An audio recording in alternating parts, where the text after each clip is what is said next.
ევროკომისია ამზადებს წერილს, რომელშიც საქართველოსთვის უვიზო რეჟიმის შეჩერებაზეა საუბარი. Ამ ინფორმაციას რადიო თავისუფლების ბრიუსელის ბიუროს რედაქტორი ავრცელებს.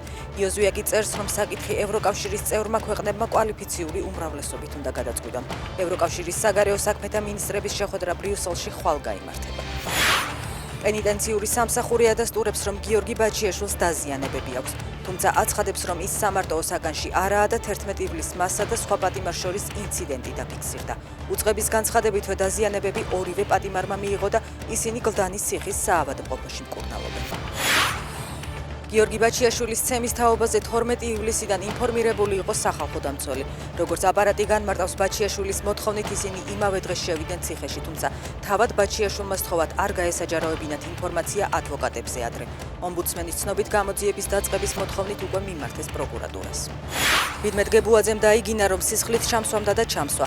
შეიძლება რამდენიმე წელი ვიჯდე, რადგან რეჟიმს უნდა ასე. განაცხადა სასამართლო პროცესზე მზია ამაღლობელმა. მან ჩვენების მიცემისას დაკავების შემდგომი ეპიზოდი გაიხსენა, როდესაც ირაკლი გებუაძემ შეაფურთხა.